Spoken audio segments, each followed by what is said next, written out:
Hello again, everyone, and welcome to Module 6 briefing. This is Chapter 11. Up to now, we've been examining all the aspects of putting together a service offering.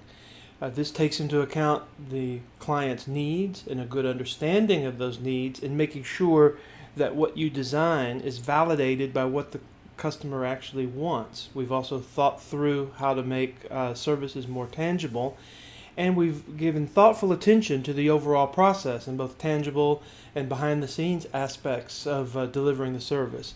But now we come to a key word: delivering. It's one thing to visualize services and to think it through. It's another thing to actually execute. This is where a lot of companies fall down. So we're now moving into part 5 of the text: delivering and performing service. A failure to do so could be related to provider gap, or gap 3. The gap between delivering service and the customer-driven service designs and standards that we've worked so hard up to now to develop, and I've seen evidence of this in your blueprint assignment. So now you can have the blueprint but then fail to deliver on that blueprint. What can cause that? Well, remember, services are perishable. They often occur in real time. They're delivered by people. So a failure to deliver could be directly linked to the people you have. Human resource policies, for example. And there's a big one here: role ambiguity and role conflict. You don't want conflict to bleed through to the customer when you're delivering services. Lack of empowerment. There are times when the employee that deals with the customer has to make decisions on behalf of the customer that would make a big difference in how the service is perceived. There's some companies that don't allow employees to do that. You have to have management approval for everything. So that lack of empowerment could cause a gap. Failure to match supply and demand. You don't have the people you need to actually deliver. Customers not fulfilling the roles. They don't know what to do or how to do it. And believe me, I've run into that, just trying to interact through technical support phone lines, getting through the menus to finally actually arrive at a human being who can help me. Problems with service intermediaries. Okay, so there are a lot of factors that could lead to the provider gap. But employees play a big role. You have to have the right culture. You want to foster a culture where employees will go that extra mile. You also have boundary spanning roles, people that are go-betweens between the client and inside the company. And as we'll see, those roles can be very stressful. Strategies: how are you going to deliver service quality through people? How will you be customer-oriented? I like this quote from Christian Grunruss: "A culture where an appreciation for good service exists and where giving good service to internal as well as to ultimate external customers is considered a natural way of life, and one of the most important norms by everyone in the organization." So it's got to be on everyone's minds, and to make it so requires support at the senior levels of the company. Employees are the service. They are the organization in the customer's eyes. It's what the customer sees. It's who they interact with. They're the brand, they're the marketers, they're embodiment of the company and the service product that's offered. Okay? You can view service through the service marketing triangle. You have the company, you have providers, and you have customers. But what is key to making all of this work? You have internal marketing, which enables the process. This means the right training, having the right people in the right place at the right time. This allows you to deliver what you have promised, and the promises are the external marketing. And enabling it, selling it to the client, enabling it internally, ultimately allows you to deliver upon that promise. Now, we often hear the word alignment. You hear alignment of strategy, aligning the sides of the triangle. What does that mean? That seems like a very big word, but alignment generally means to point in the same direction. You want all of your employees focused on the client and the needs of the client so that you will actually deliver according to that promise. So everyone has to know what the promises and commitments are, so everyone can point in the same direction.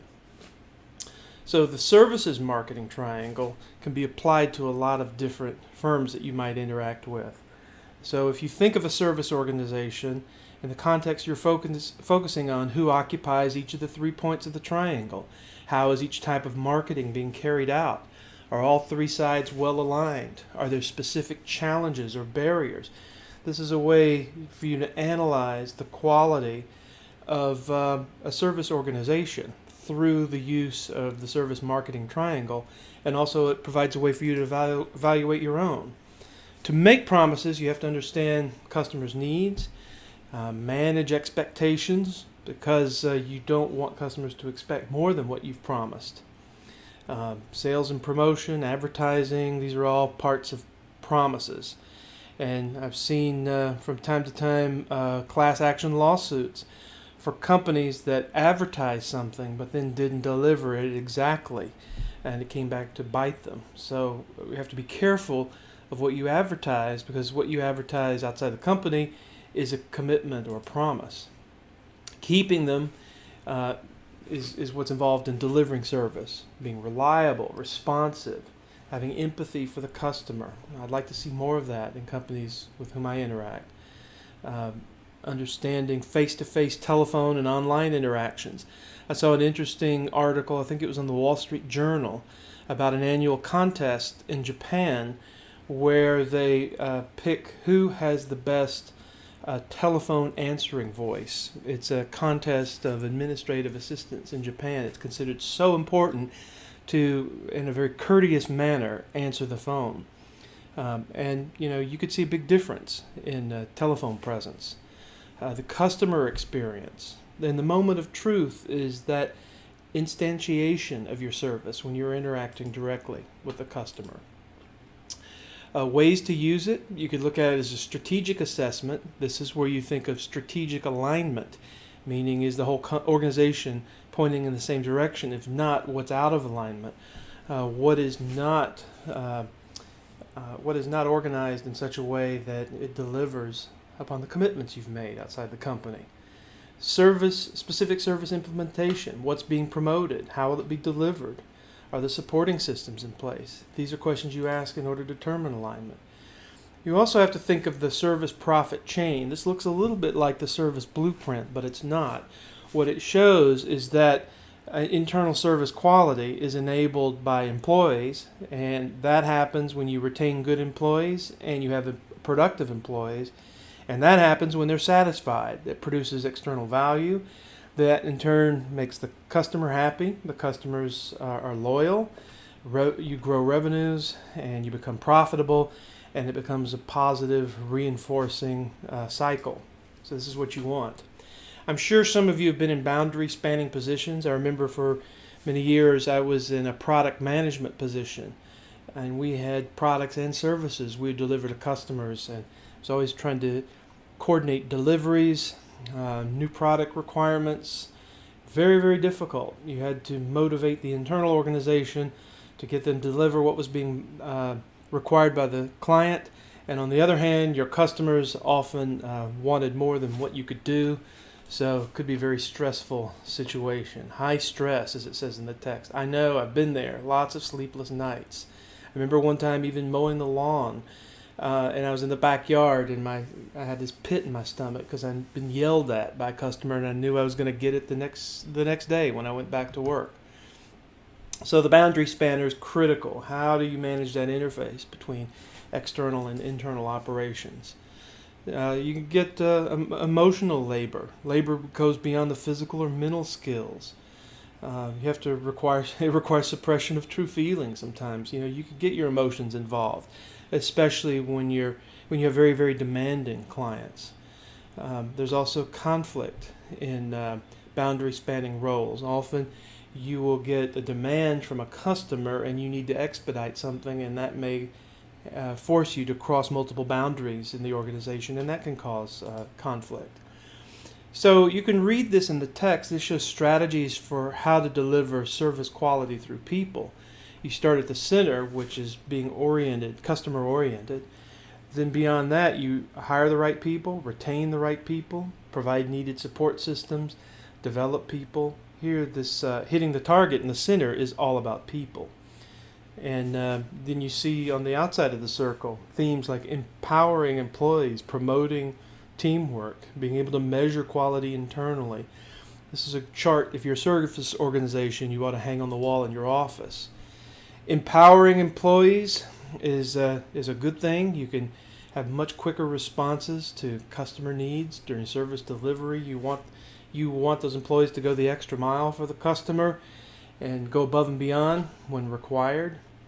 It may take more for you to invest in your employees to get them to do that. It may cost you more in terms of labor, but on the other hand, if you get more loyal customers, more return customers, you save cost on that end.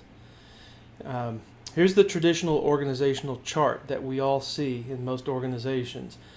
The bad part about this is that customers end up on the bottom. And in a service delivery organization, and all companies to one degree or another offer some amount of services, maybe it's best that you think of it in terms of this way. The customer is at the core of what you do. The frontline employees interact with the customers, and supervision and management are behind the front lines. They're like the generals on the hill watching the battle and providing advice and strategic support, because the manager at the very top doesn't interact with customers in the same way. So maybe this is a more healthy way to view it. Okay, this causes you to invert the services marketing triangle. The promise goes on top. Then you make and enable on the bottom, because it's the customers that are at the top of that triangle. That's not a bad way to view things. All right, so in Chapter 11, we've taken our first look at delivering services that we have designed through our assessment of customer communications gaps, needs gap, blueprinting our service. Now we're delivering it, and we've looked at some key things that will help you do that. I'll see you in the discussion threads this week, and stand by for Chapter 12 briefing.